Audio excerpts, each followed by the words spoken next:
நாம் கடவுளால் சுமக்கப்படுகிறோம். ஒரு அமைதியான, நிலையான, சுதந்திரமான அன்னப்பறவைகளுடைய பயணம் இது. காற்று அலறி கொண்டிருந்த பொழுதும், அலைகள் அவற்றை தாக்கிக் கொண்டிருக்கின்ற பொழுதும் அவைகள் அஞ்சவில்லை, வீதியடையவில்லை, தண்ணீரை எதிர்த்து போராடவில்லை. அவை வெறுமனே நகர்ந்தன. மெதுவாக, உறுதியாக, ஒரு சக்தியில் சரணடைந்ததை போன்று அந்த அமைதி பயணத்தை நாம் பார்க்கிறோம்.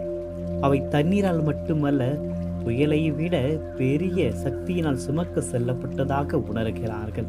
அதே போன்றுதான் நாமும் வாழ கடவுள் அழைக்கின்றார். கஷ்டத்தால் தீண்டப்படாமல், அதற்குள் அசைக்கப்படாமல், அன்னப்பறவையைப் போல நாமும் பலவிதமான அலைகளை எதிர்கொள்கின்றோம். பயம், துக்கம், அழுத்தம், நிலையற்ற ஒரு வாழ்க்கை என்ற பல புயல்கள் எழுகின்றன. காற்று வீசுகின்றது, வாழ்க்கை நிலையற்றதாகிறது. ஆனால் நாம் கடவுளுடன் நடக்கும் பொழுது எல்லாவற்றையும் எதிர்த்து போராட வேண்டிய அவசியமே இல்லை. காற்றை கடந்து செல்ல அனுமதிக்கலாம், அலைகளை விழவும் அனுமதிக்கலாம். ஏனென்றால் கடவுள் நம்மை தாங்குகிறார். ஆகவே பயத்தில் அல்ல, நம்பிக்கையில் நகர வேண்டும்.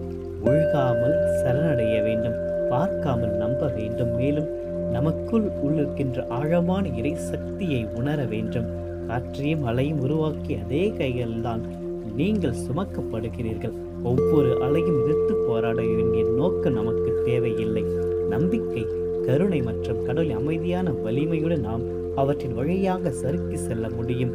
எனவே குழப்பத்தில் அமைதியாக இருந்து நம்முடைய இலக்கில் கவனம் செலுத்தி நம்மளால் கட்டுப்படுத்த முடியாததை ஏற்றுக்கொண்டு உள்ள அமைதியை வளர்த்து கொண்டு எப்பொழுதும் கடவுளை நம்புவோம். கடவுள் நம்மை பார்த்து கொள்வார், நம்மை சுமந்து செல்வார் என்று நம்பிக்கை வைப்போம்.